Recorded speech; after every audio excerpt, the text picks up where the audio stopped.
Hello, everybody, and welcome to the first webinar of the 2019 webinar series from the Northeast Clean Energy Council and Navigate, an NECEC innovation program. My name is Catarina Madeira. I'm directing Navigate, and I'm here today with an outstanding panel of entrepreneurs and corporates to talk about strategic partnerships. For those attending for the first time, this series is part of NECEC's and Navigate's mission to support early-stage cleantech startups and the ecosystem stakeholders, such as incubators and accelerators, by providing them learning opportunities and connections to investors, corporates, and customers. So if you too want to be part of our network, please do reach out. Throughout the series, we'll cover several questions related to investment and partnerships. We'll be releasing more details about it soon, so please stay tuned. These webinars, and in fact Navigate, have a valuable support from NYSERDA, MassCEC, the Rhode Island Commerce Corporation and the Rhode Island Foundation, Clean Energy Ventures, and the Roy A. Hunt Foundation, with whom we work very closely to design and provide tailored programs and highly vetted connections to the cleantech community. The ultimate goal of NECEC is to drive innovation and accelerate the clean energy sector, and it is an honor to have such hands-on partners. Thank you so much to all. We are very pleased today to have this fantastic panel of startups and a global corporate deeply involved in the startup scene and open innovation. We'll hear from Sander Cohen and Lucas Soletto from Enel, Alan White from eMotorWerks, and Eddie Optra from Raptor Maps that will play a double role today as a moderator and a panelist. This is, in fact, the first time we'll have an entrepreneur moderating the discussion, with whom we believe many entrepreneurs in the audience will relate to, and from whom we are not expecting easy questions, especially to our friends from Enel. So let's see how it goes. But we want to hear from our audience as well. We have a couple of Q&A moments in the agenda, during which we'd love to address questions you might have, and you can send us through the chat feature. And as announced last week, we've invited two people that registered to ask questions directly to the panel. This is another novelty of the 2019 series that we are very excited about, and we expect to make the webinar more dynamic. Before passing the word to Eddie, I'd like to kindly remind you to stay on mute to avoid any sound problems, and to advise that after wrapping up the conversation, you'll receive a short survey about the session, because your feedback is very important to us and our funders. So thank you so much in advance for completing. And now, without further ado, it is my pleasure to hand over the webinar to Eddie, co-founder and CTO at Raptor Maps. Eddie, the floor is yours. All right, thank you very much, Katarina. This is super exciting to be here today, and all of the attendees out on the web. So thanks for joining.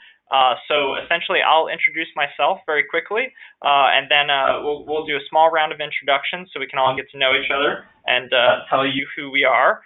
But essentially, so yes, my name is Eddie Obrepta. I'm from Raptor Maps.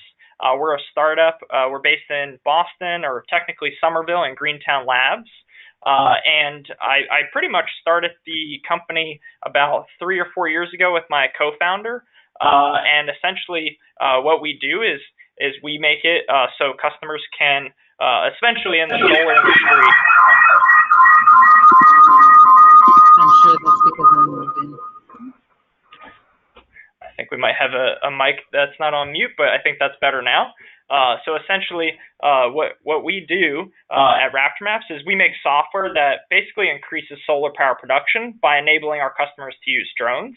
I was originally an aerospace engineer, very into entrepreneurship, and yeah, happy to be here today. So let me pass it over to Sander and Luca from Enel to provide their backgrounds. Yeah, Sander, you want to tell us a little bit about yourself? Sure. My name is Sander Cohen. I head up innovation for Enel Green Power North America. My job is to act as the link between our global innovation activities and the startup communities here in North America, and then also the business lines here in North America. So we connect our specific business needs and strategy with the enormous resources here in the country. Awesome. And Luca, do you want to say a quick word? Hi, yeah, nice to meet you all. I'm Luca Saletto, and I'm part of the Innovation Hub and Startup Initiative Division in Enel Holding. Our role is the management of the innovation hubs that we have quite all around the world that act as a point of contact between the local innovation ecosystem and all the different divisions of Enel. And currently, I'm also working for the launch of the next innovation hub that will be based in Boston. Oh, that's super exciting to hear. And then I think we also have on the line Alan White from eMotorWerks. Alan, do you want to say a quick intro? Sure. Thanks, Eddie. Hey, Alan White. I'm the Chief Business Officer of eMotorWerks, and I now head up global accounts for Enel's e-mobility division. And we'll get into that when I speak in terms of that transition. So I've been in the clean tech space for about 15 years now, going from Autodesk to ChargePoint, where we got into some charging, and then helped to drive our business at eMotorWerks, ultimately leading to our integration into Enel. So look forward to the discussion. Great. So now that we've all introduced ourselves, I think we're ready to launch right into our topic today, which is finding the right strategic partner. So basically, I'm pretty interested and passionate about this topic. So, a strategic partner for a startup can mean a few things. You may already have a product that you're pushing out to the marketplace. You may have an idea that's more nascent and you believe it could be useful. You might be a more advanced company that is really looking to scale or potentially participate in some M&A activity. So the range kind of ranges, or there's quite a big range between for a startup that's brand new versus to having a product market fit and starting to look for a strategic partner. So that I think is part of our topic here today to basically hear a little bit about all different stages. And then, a strategic partner can be simply a great customer, but it can be a lot more than that. They might help provide opportunities to do marketing, co-development. They might be a good reference or a great reference for newer customers, or even if you're a startup looking to raise money, they could become a potential reference for that. So just, as you're a startup, it's important, and as a founder, it's important to understand what your appetite is for strategic partnerships and where you're at as a company. And I think understanding yourself and your startup and what you're looking to get out of partnership, that will really help you be able to reach out and start making some of those great partnerships.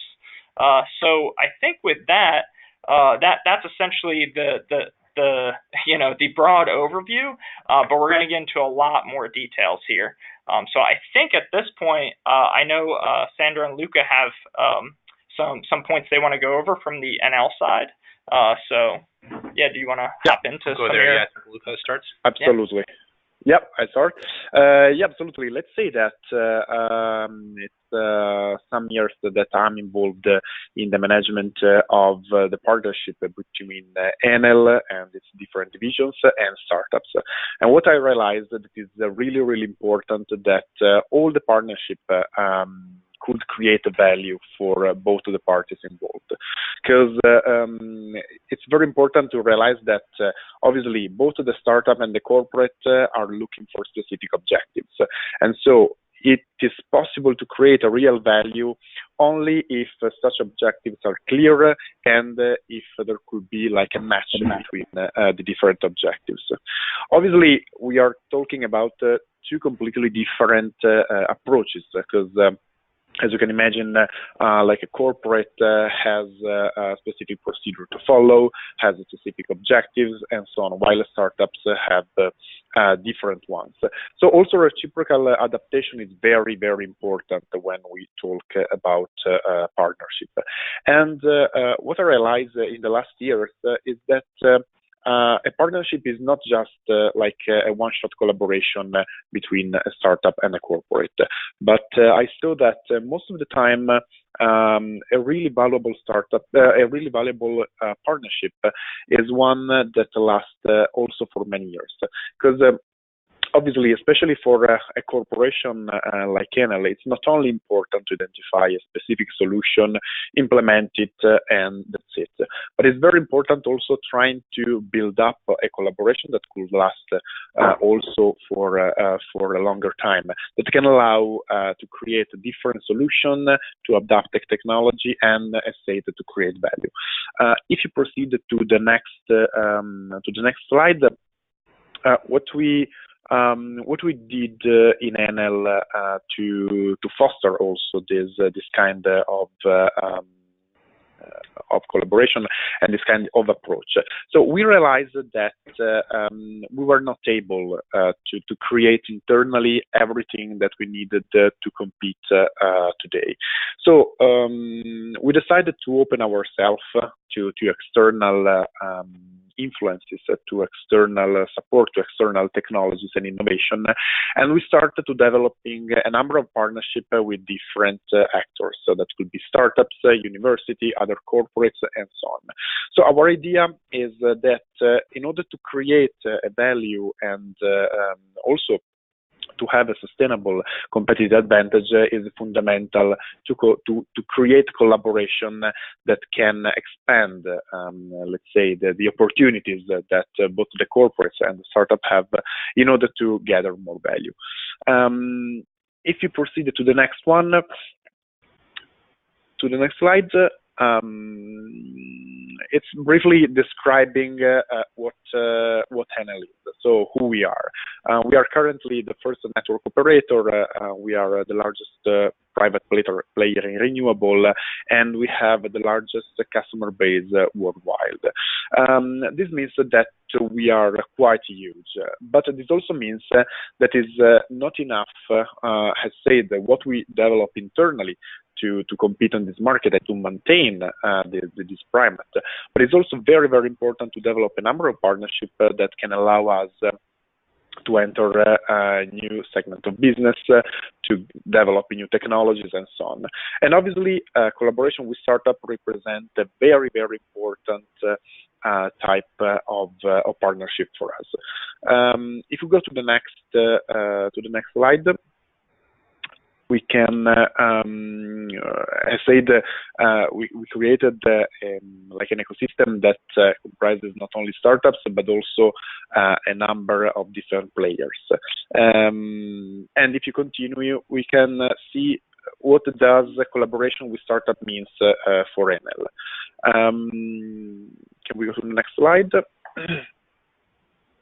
So basically, we realized that for us, it's not really important to create a corporate venture capital fund. That is what most of the other utilities do.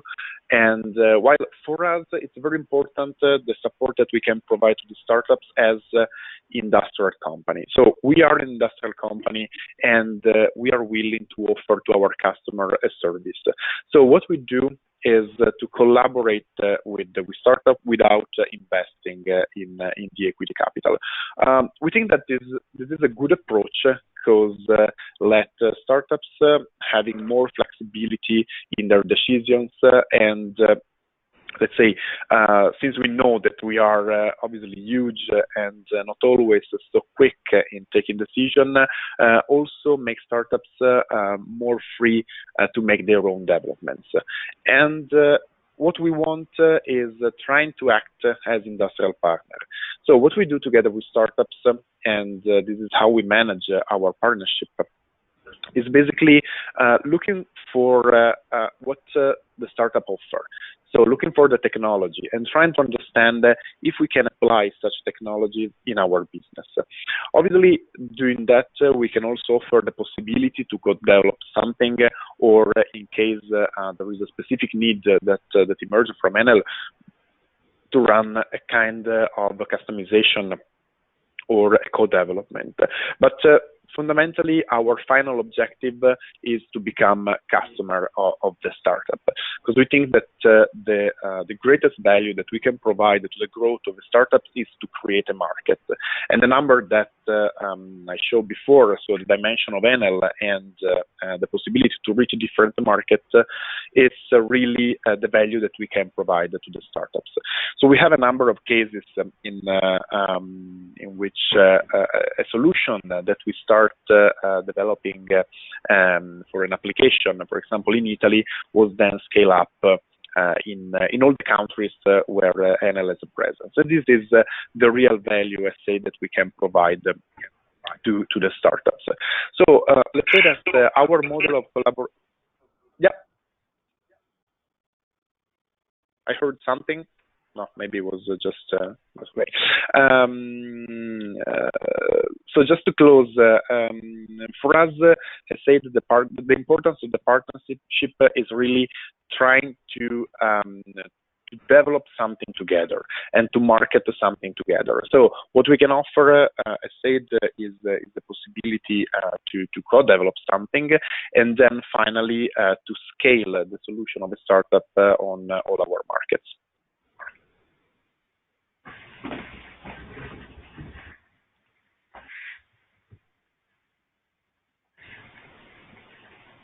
I don't know if Sander would like to add something, or if it's time for like Q&A. Okay, great. So I think, thanks for giving that overview of how Enel thinks of innovation. Personally, I've worked with Enel, and that idea of open innovation and the ecosystem is super exciting to startups to be able to get involved. So I think I'm going to probably ask a question here, or I think we have a couple questions to be asked. If you're listening from the audience, feel free to add questions to the chat window and go to webinar, so we can start curating those. So perhaps maybe I'll ask a question first. For Sander and Luca, I think maybe to Sander first, and Luca, you can hop in. Besides this webinar, of course, what's kind of the best way to meet clean tech innovators like yourself, people that work in these types of, roles, to go out and find startups to get them to work with Enel? So what's the best way to meet you? There are a lot of ways. I think especially what Luca's been doing over the last couple of years has been really important, where we've been working on formalizing these channels of how you come out and find us. So I think the basic way is both Luca and I are available and on LinkedIn, and shoot us an email and we'll direct you in the right direction. But more so, there are sort of semi-formal channels. First is through the hubs network. So if you're fortunate enough to be in an area that has a high cluster of innovation, we have innovation hubs. So Luca is on the hunt, and he's building out our capacity here in Boston. We have other hubs in places like San Francisco and Tel Aviv and in Italy. We also have more passive. So Luca's on the active hunt all the time, and he can describe that a little bit more.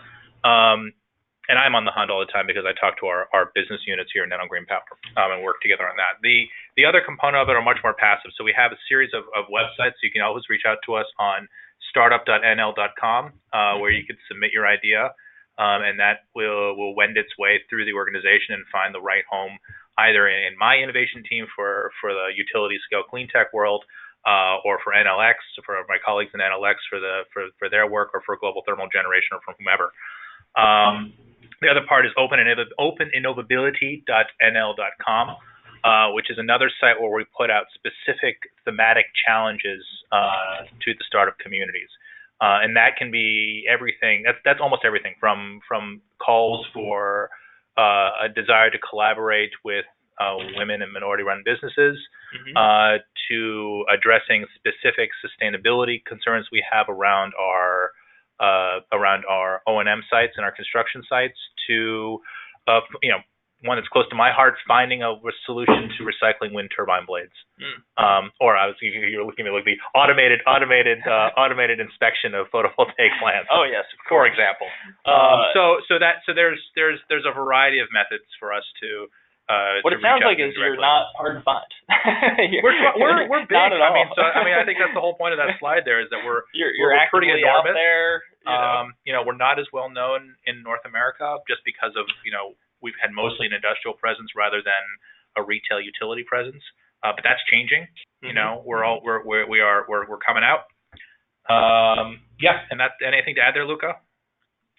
Yeah, I wanted to add because I said, yeah, it's really important to get in touch, but I think that is very, very important. Let's say what is well, the value that's possible to create together. I mean, most of the time we receive a lot of proposal of collaboration.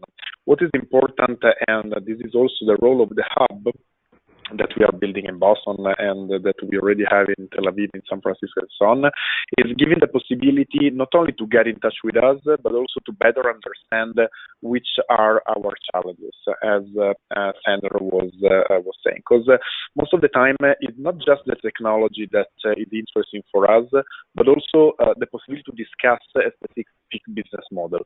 Because you have to imagine that me and Sandra are working for basically all the different divisions of our group. Well, Sandra specifically for Enel Green Power, but I work for all the divisions of the group. So it's very important also for us the possibility to get in touch through the hub or through different ways with startups and to discuss the possibility that we can offer and what the startup can offer. Because most of the time is, I say, that not just receiving a proposal, hey, I'm doing this, are you interested in? Because it's much more important trying to build a business case on it. So this is why I think that the role of the hub is very important, because it's not just a presence to get in touch with startups, but the hub must have the role of creating a sort of ecosystem around it that they comprise not only startups but also venture capital funds, university, and so on. And to give the possibility to create this kind of ideas to be addressed to Enel. Okay. Well, yeah, thank you very much for addressing that question. So I'm going to, I think, start shifting the conversation to some of our case studies that Alan and I have prepared, but I am starting to see questions start to roll in from our audience, which is really great, and we'll make plenty of time to go through those and get some of those questions answered. Let's see. Can we? So, yeah, I'll give the introduction to partnerships. Yeah. Sure. Yep. Yeah. Okay. So just to build on sort of Luca's introduction, I work very closely with Luca from the perspective of Enel Green Power and from our business lines here, and so as he and I work together pretty closely to align what we see in the marketplace with what we need as a business, and how to really design a partnership that is mutually beneficial. And so we have from the sort of the all the different ways to reach us, and is a fairly structured way of defining and approving projects. And this is the goal of the funnel. And there I think if you've taken a business course on innovation, you've seen some variation on this. Is to really clearly identify what the goals of the partnership are, and how will both companies benefit from working together on this. And so the idea here is matching the specific need and specific business case into a proof of concept, and then understanding how that proof of concept and what you'll learn from that proof of concept will then spin into beautiful directions and work towards a scalable solution that actually drives value for everybody. So you'll see in the beginning it's a preliminary scouting of opportunities. That's talking to us, right? That's understanding what we can do by working together, what we can propose, how Enel can support a commercialization effort. And that's really important. Is that we are really focused a lot on commercialization and industrialization and scaling, rather than initial technical concept. So product development, really. And then for the process here, we move through basically, these are increasing levels of diligence, and depending on how big the project is, sort of depends on how much of this process is applicable. If it's a relatively lightweight project, it might not necessarily progress all the way to an innovation committee. But if we're proposing to build a new design of power plant, that's going to require us to go out and put down some real capex, yeah, then the diligence gets pretty essential. But the idea here is to really make sure that we are both at the stage where we want to work together, and I think that's the clear point of this. Okay, great. So I think that sets up us pretty well for some examples of how this process happens at work. Can we advance to the next slide? Okay, so just to hop into Raptor Maps, you'll have plenty of time to hear from me, so I'll keep my part fairly short, I think. Benefit of being moderator. So we pretty much make software to digitize PV systems in operation and those under construction. Our startup's been through Y Combinator. We're served by MIT engineers. And can you go to the next slide, please? So essentially, when you're a startup and you don't quite have product market fit yet, it's hard to really address what your traction is. But the moment that you have traction in the marketplace, it's good to talk about it first. So that's why I put the slide first.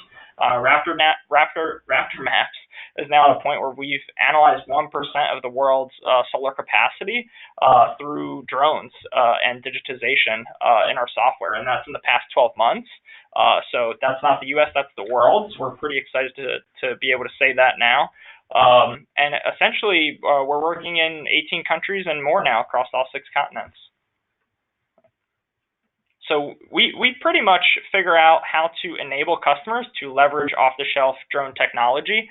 It used to be, and when we started the company, you had to actually build the drones from scratch. But now the technology off the shelf has gotten so good that we can just enable people to use that.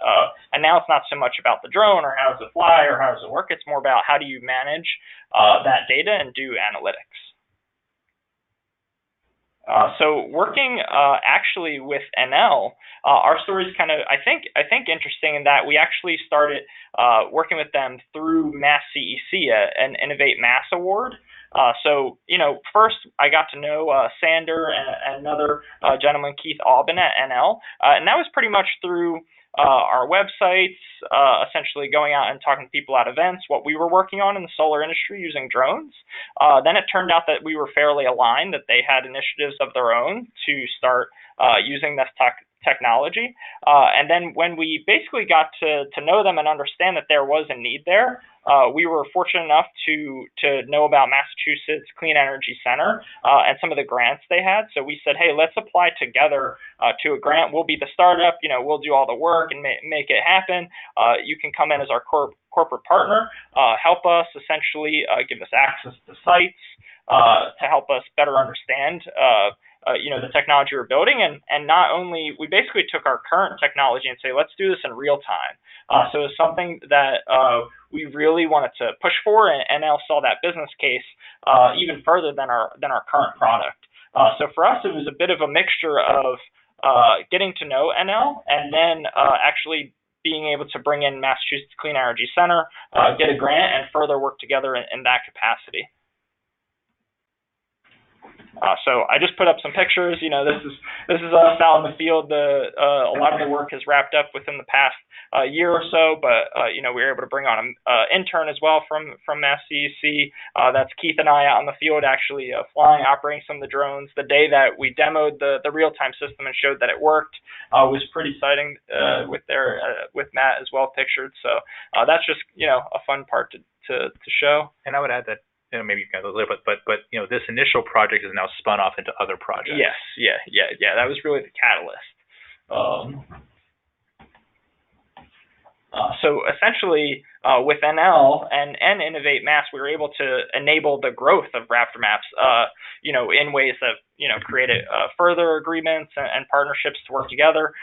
We've had press releases with each other, so that helps Raptor Maps essentially be able to get the word out in the global market, because Enel does have a global footprint, write articles together, and really try to establish that technical and thought leadership in the field along with Enel.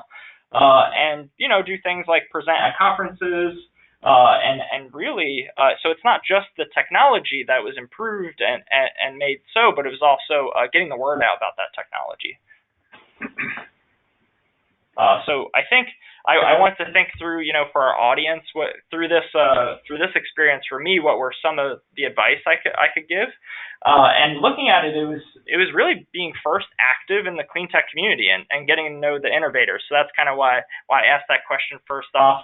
How to find Sander and Luca as well, because first it's really trying to understand the needs in the industry, if you're not aware of some of them already, and then from your side of the table, offer up that knowledge or experience. So I think before we even started officially working with Enel, we went out to a site.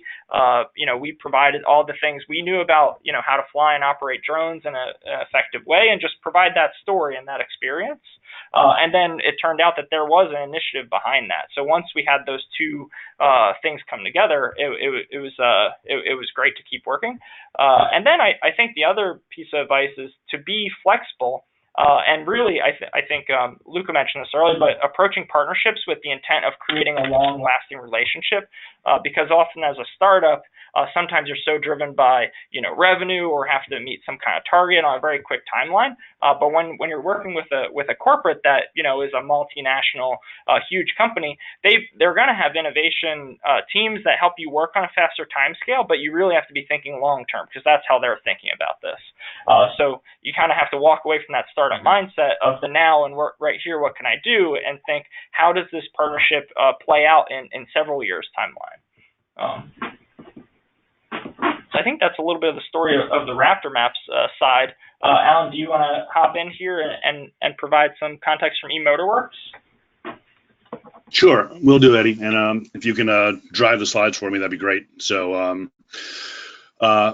just talk a little bit about our history here for just about a minute. So we started out back in January 14, where we launched our Juice Box. Juice Box is what has now become the leading provider of residential level 2 AC smart charging stations. So when we say smart, I think that word gets a little diluted, but when we talk about smart charging, we not only talk about having an application to do so, but making sure that the charging occurs at the times which is optimal for the grid, both for behind the meter applications or what utilities are doing around demand response, for example, as well as in front of the meter, and working on ways to aggregate all of these EV batteries for the sake of real-time energy markets and ancillary services. So as importantly, we had to launch our software platform, which we call JuiceNet, and we did that along the way in 2015 and 2016. And that's what really started to get the attention of Enel, which I'll speak about. And then ultimately that turned into an acquisition of eMotorWerks by Enel. And my point is, I don't want to yada that necessarily. We want to talk deeply in these next slides about how that happened. So if we can go to the next slide here, Eddie, that'd be great. Thank you. So again, the way we looked at the world conceptually is we were selling charging stations, which, in and of itself is a hardware business. We got a lot of feedback from investors saying, hey, you can't just be hardware. We knew that along the way. But when we talk to someone like Enel or talk to somebody, some of our other, let's say investors or strategic partners, we knew that we needed to have a way to do more than just hardware. And so we were developing this JuiceNet platform. And again, what the JuiceNet platform does is allows us to integrate all of these batteries that we're charging into the grid. And then we create this virtual power plant based on several, instead of one individual 24 kilowatt hour battery, we have 20,000, 30,000 batteries that we can parse in specific regions and specific energy markets for the benefit of our drivers and our customers. So as we take a look at, conceptually, I met Enel first and foremost on the streets of Boston. I flew back to Boston, and one of our customers is actually the connection who said, hey, we should really start working with Enel. And I think that's an important element of one of my points on partnership is contextually just talking to Enel upstream without talking about an idea, that's one thing. But when you have a customer talking to Enel, a joint customer talking to Enel, that's much more powerful. So if you go to the next slide, what we started to say is, clearly, the new energy markets around renewable is important. That obviously resonates quite well with Enel, given their investment And as Luca noted before, they are the largest provider of renewable energy privately in the world. And then our whole concept of being able to aggregate all of these electric vehicles. Today, we're talking about 40 gigawatt hours of capacity, and then we're talking about multiple terawatt hours in about 5 or 6 years. So clearly, it was very exciting, and that was great. If you go to the next slide, Eddie.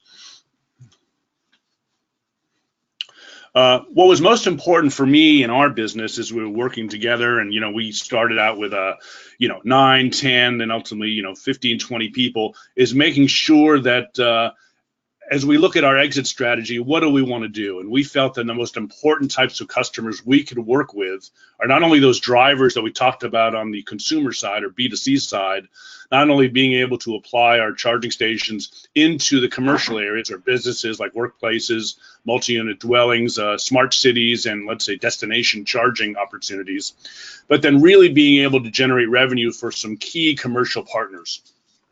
So in this case, we work with ensuring that our platform was open and enabled for other charging station companies. You're probably familiar here in the U.S. with Clipper Creek. AeroVironment was another partner of ours before they were acquired. Volta is a very interesting company, which is now expanding into Boston. If you're in the Natick Mall, you'll actually see some of our charging stations incorporated into a huge digital billboard in which they provide free charging out at the Natick Mall, for example. And of course, they got started on the West Coast where a lot of the EVs were, but the fact that they continue to expand is good. Most importantly is the work we had done with the automotive world. So we're working with BMW and Honda, and as importantly for scale, some of these tier one suppliers, which may be less well known, but as important for scale, in Hella and Webasto. It was a pretty significant opportunity. So that's where Enel, if you go to the next slide, that's where we really started to engage with Enel when they realized that, we weren't just a residential B2C company. We were starting to engage strategically and in a very sticky way with utilities, with charging station companies. And as a result of that, we had some interesting conversations about what we want to do initially. Enel said they wanted to just invest. But then 2 months later, suddenly I got my M&A contact said they suddenly want to acquire a company. And I think the reason why that scale tipped is the fact that they continue to see us and hear of us, not necessarily through these engagements directly with Enel, but from customers. And I think that's a real significant way in which we were able to ultimately work with Enel, come together. And as you see there, we are now expanding into all these places globally, not only through Enel's existing footprint, but some of the ways we're creating demand in Asia. So with that, I would say that in general, if we go to the last slide there, Eddie, on my slide set, in the same way Eddie just provided, I would give an additional thought about, being able to make sure and understand your exit objectives. And they're okay if they change. You're basically in a sailboat and you're trying to, jibe and cut and then move to that beacon. And sometimes those things will change. And so as we thought about our choices, and we had a couple of choices when we were in the acquisition phase, we thought Enel would give us the most opportunity in working around the globe with incorporating electric vehicle charging into their renewable generation and their overall footprint in their service territories. As I talked about, it's really important to engage with actual paying strategic customers. And I think that's the difference between pushing rope and pulling rope. Yeah, you can go to these events that Eddie talked about, and I do think there's value there. I think it's much more valuable at these events if you can talk about customers, if you can talk about what problems you're already solving for them. That's probably more valuable than just going there and saying, "Hey, Luke, ¿cómo está? How are you doing?" It's really more about how we can engage on the customer side. Unfortunately, that's the limit of my, my Italian's not so good. My Italian accent's getting better and better, but just the being able to engage with these guys based on customer stories and what we're doing is excellent. And I think finally, that's really how you show real value with these partners. If we were just, for example, if we only had a software platform and had a vision, I found that people would say, "Oh, great. Okay, good job. Nice going, boys. Keep it up. And then we'll talk to you some other time." And there's no real engagement other than "nice to meet you." I think if you can have a continuous, consistent engagement like we did with Enel, that would be good. Now, and by the way, I would say that, you can't rely, if you're a startup, you can't just rely on focusing on one partner. While you have one exit objective, obviously you're in markets where you can't just speak to one partner. You have to speak with many, because that creates a dynamic where, Enel, you want to make sure Enel's paying attention to you more than you're paying attention to Enel. And I think that's a super important element of how you convey value. So that's it on my end. Okay, thank you, Alan. That was super insightful. I think at this point we're ready to take some questions from the audience. I think let me first start with one question from the audience, and then I think we actually have one of our partners online here also ready to hop in and ask some questions from the Tech Garden. But first, I'm going to take one question from the audience, which is, essentially. For I think this is probably best for Sander. Since is the startup left to basically go out? Like, I guess maybe let me rephrase this question a little bit. Since you do not invest in the development and you directly facilitate the startup, do you help them get access to investors? Do you facilitate that connection at all? Is the startup left to itself? Do they leverage Enel's collaboration? How does it come into play when a startup may be also seeking investment? I think we work hand in hand with the investors. So, I think, for folks we've worked with and had successful partnerships, personally, I'm happy to talk to potential investors. The idea here is we want these companies to succeed. We want these companies to be in the marketplace because they provide key components to future market success and future market sustainability, and allowing Enel to achieve its goals. So the whole point of this is to see you guys flourish. So absolutely, we would talk to investors and support that way. Okay, that's tremendous. And then do we have Tech Garden online?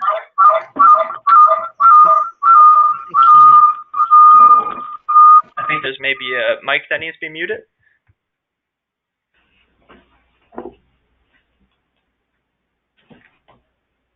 Someone from Tech Garden online?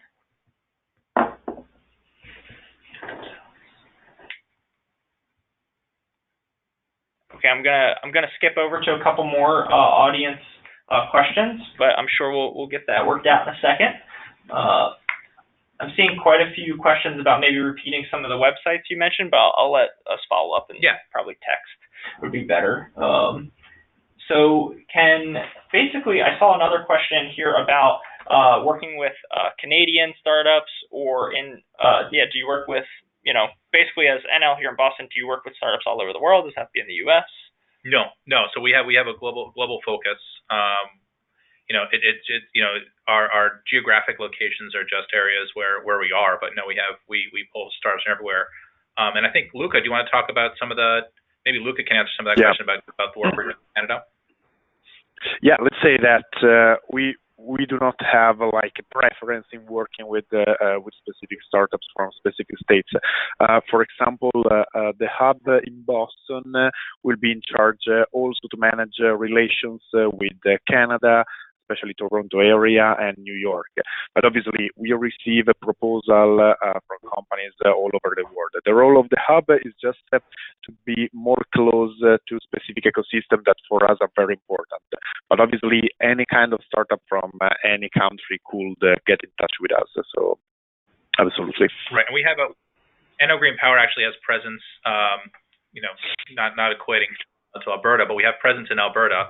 On the other side of the country, so we operate facilities in that region. So we have a great need actually to help improve operations there. Excellent. And then I have another question here. Is there a place that Enel lists their needs and goals? Yes, in general. So, Luca. Yeah. Let's say that we have a website fully dedicated to that. That is startup.enel.com, where we list the main, let's say, technological areas that in which we are interested and where we also tell something about the collaboration. And also we have the website that Sander mentioned before, that is openinnovability.enel.com, where we publish all the challenges that we are currently that are currently developed by the different business lines of the Enel, and in which there is a specific interest in that moment. And through Open Innovability, it's also possible to propose the solution or the technology to a specific challenge.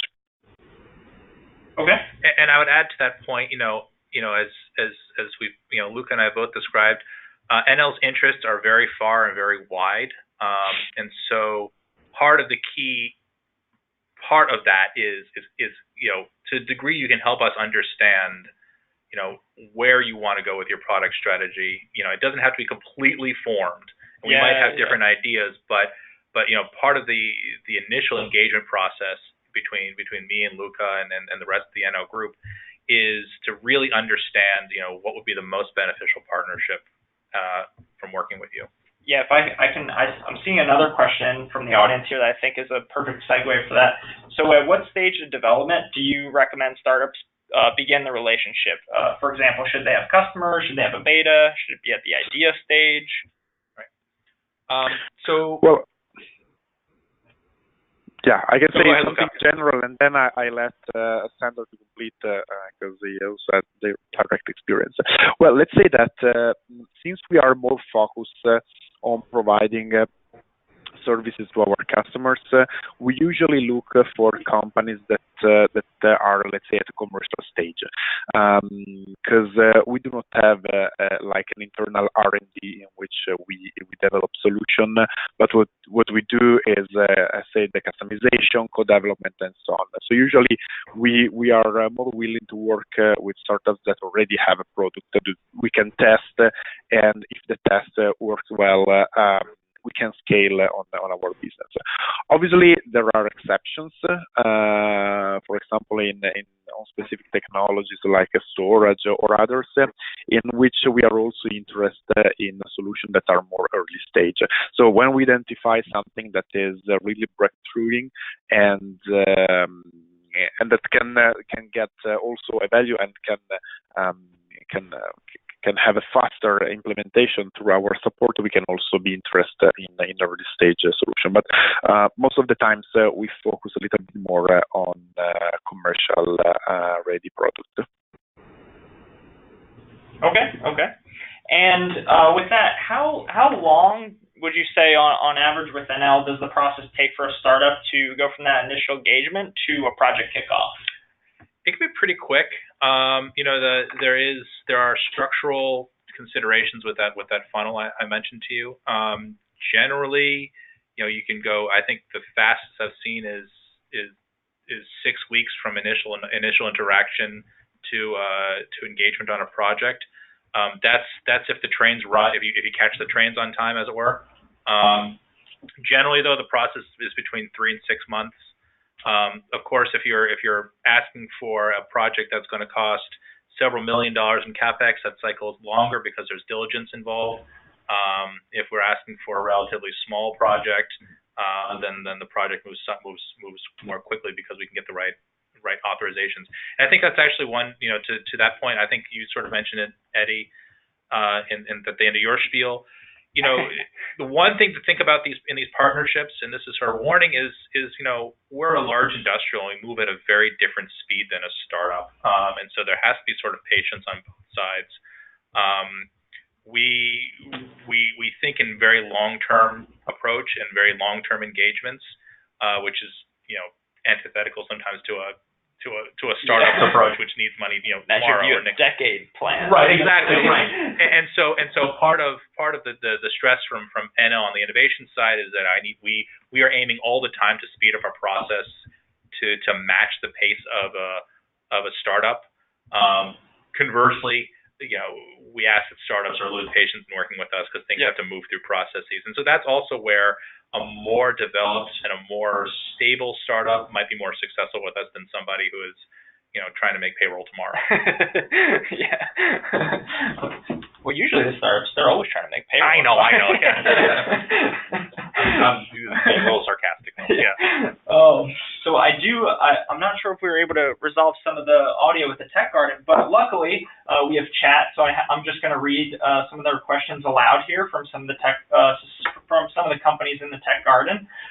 So just a couple questions. Do you find challenges, or how do you deal with co-branding when you're in partnership between a large entity and a small startup? That is, a startup comes to you, they're going to start working with you. Do you request that Enel's logo is made present on their product? How does co-branding work? Are there challenges there? Do you not typically do co-branding? It's an interesting question. Yeah, I think. Go ahead, Luke. Yeah, because I wanted to add something to the previous question, that it really depends on the project. Because sometimes the project is more complicated and involves different partners, and so it could last several months and so on. In other cases, it's just okay, let's test the solution for like a week. If it works, okay, let's sign a contract. And also in terms of co-branding and so on. Really depends on the final aim. For example, obviously, if it is a service or solution that we would offer to a final customer, usually we are interested in having the Enel brand on it. While on other cases, we are more than happy to say that that specific technology is developed, for example, by Raptor Maps, and we are using it. So it really depends on the final user of the solution that we are going to develop. Okay, and maybe it sounded like Alan, you might have some experience with this co-branding. Yeah. Yeah, we do have some let's call them entertaining experiences when it comes to Enel branding. As everyone knows, Enel is has huge presence in their service territories on the consumer side, in Southern Europe and in Latin America. Here in America, I guess we can generally spell Enel, but in terms of the branding, especially on the consumer side, we're just getting started. So when you have a consumer product like ours, where I think Juicebox has some cachet, we have to be a little careful, given that Enel is just entering the B2C market here in the U.S. How to manage that effectively, so that we can really transition, what our branding is to what Enel's branding is without causing market confusion. And I think in general, Enel does a pretty good job at that. And I think we have to continually educate the entire team on, how things happen in the U.S., how things happen for e-mobility and for charging in general. So while on the surface it sounds easy, it's actually not. There are things that we need to, really address, and our marketing team works very closely with Rome to make sure that things are addressed very, very cleanly and smoothly. So don't take that side for granted. Okay. And I have one more question coming from the Tech Garden. Is Enel currently targeting any specific segments or specific technologies that you're really focused on today? I can speak from the Enel Green Power side. I think that's the difficulty. A lot of it, Enel, to think about it, we think about Enel Green Power's business model. We focus on developing utility scale renewable energy, and so it falls into a very broad category of things that either allow us to capture a new renewable, more of an existing renewable resource, to lower our plant operating costs, or to capture a new renewable resource. So the new renewable resource would be a thing like marine energy. Okay. Lowering our operating costs. So these are advancements in AI, machine learning, automation is something that I've been focusing on quite a bit. And then also extending the viability of a renewable resource. So we've been looking at things like long duration energy storage. So it's far and wide. Part of it is that's kind of the trick, is that you really do need to work with folks like myself and like Luca to drill down and to figure out what might be the best fit. Okay, okay. And then I think I have time for one more question. Let me just pull those up real quick. Okay, so this question is about IP. So if there's a new startups typically have new IP, they're trying to develop, they start engaging with Enel. How does that work? And it's probably case by case. Yeah, case by case. I mean, I think the IP conversation is always fun. It's a case by case basis. I think you start getting into issues of background and foreground IP. If there's an issue of mutually created IP, then we got to figure out, how we want to treat that.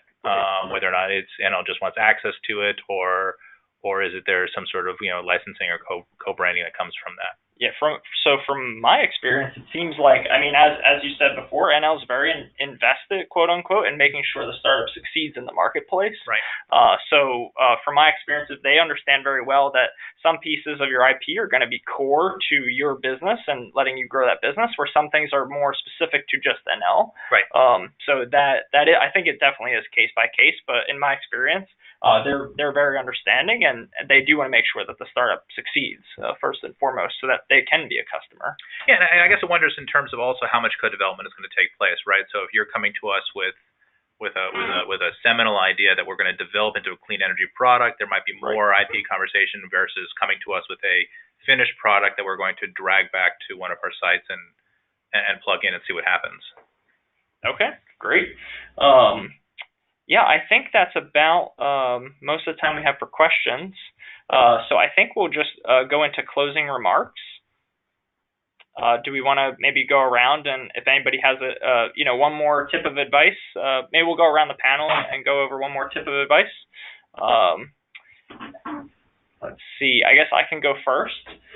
So I think so for me, I've worked on multiple startups. Raptor Maps is probably the fourth startup. When you're forming strategic partnerships, I think my tip of advice is try again. So if at first it doesn't work out, you first learn something about Enel or the corporate that you're working with, understand their needs better, and don't be afraid to be resilient and try again. Of course, everything in moderation. But don't be afraid to change course. And be flexible essentially. Anybody else want to give a tip of advice next? Maybe Alan or Luca? Yeah, I can be really quick, and this is very connected to my job. It is reviewing a lot of proposals and getting in touch with a lot of companies. For me, it's really important not just proposing a technology, but also an idea, because most of the time we get in touch with a really high number of companies, and what we miss is a proposal on how can we use that specific technology. Because it's true that you can tell me, with this specific technology you can improve, the performance of your wind power, but there are a lot of solutions that can do that. So for us, it's very, very important to receive something more. So we ask the startup to being able also to communicate the real value and the real application that their product can have to our business, so our specific business. That's good advice, Luca. From my side, one thing you want to do on either a partnership or an acquisition, because as Eddie noted, I think we've both been involved in 3 or 4 different acquisitions now, is make sure that there is a set of milestones that you're, working on. I think sometimes you can get caught up in just, we have a partnership with Enel or doing something with Enel. And if you don't hold yourself, and more importantly, hold Enel or any other company you're working with to the milestones that you agreed upon that can be achievable and manageable, then it becomes a problem. With that, I will say, I'm not in the same room as everybody. No one's holding a gun to my head, but I have to say, about any acquisition I've been involved with, the integration here with Enel has been the best that I've seen. They've really taken it to another level. When they first acquired us, they said, Alan, we're going to listen and observe, and they certainly did that in a way which was really helpful for us over the long term. So we've really enjoyed the relationship and the process. Sander? Yeah, and I think I need to reiterate the I think the give and take nature of setting up a partnership. We don't have all the answers, and so the whole point of this partnership and the proof of concept project is to come up with the answers, right? Well, not necessarily come up with the answers. Come up with it's really sometimes to come up with the questions you want to answer. So it's about going through an iterating process, and this persistence. I think the point you made about persistence is really important. We've had there are very few slam dunk technologies out there. If you had a slam dunk technology, you wouldn't be in the innovation process. It would be automatic. So part of it is working through that real gulf between finishing your R&D process and moving into deployment, and what happens when you start taking something that you're building by hand and by bespoke and scale it into a commercial operation. And that's I think where we can really help the best, and where we're excited to help. Great. So I know personally I'd like to thank NECEC, but Katerina, you probably want to close out our webinar here today. Yes, thank you very much, Eddie. And before all my thank you notes, I believe that Luca as an invitation or an invite for everyone. Luca, do you want to tell us more about it? Yeah, exactly. Yeah, absolutely. As said, we are about to launch our Boston Enel Innovation Hub, and so I would like to invite everybody May the 7th at the Greentown Lab at 6 p.m. We will share also the Eventbrite link for the registration, and it will be a very good opportunity to learn more on which are our current challenges, because we'll have the CEO of Enel X, Francesco Venturini, the Chief Innovation Officer of Enel, and also the Head of Innovation of 3 divisions of Enel. That is the one that manage all the network that Enel manage, the division that manage our thermal power plant, and the Head of Innovation of Enel Green Power.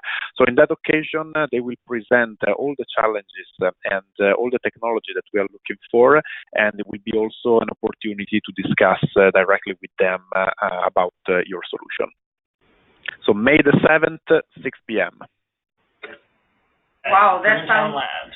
awesome. That sounds like an awesome event. Yeah. So again, thank you very much, Eddie, and our panelists for this fantastic webinar. Thank you as well to all of you for joining us today. We hope this was a valuable session for everyone, and again to our invaluable partners. So today you'll receive the short survey, and we'll include the invite for the Hub event. And very soon we'll share as well the recording of the webinar along with the slides.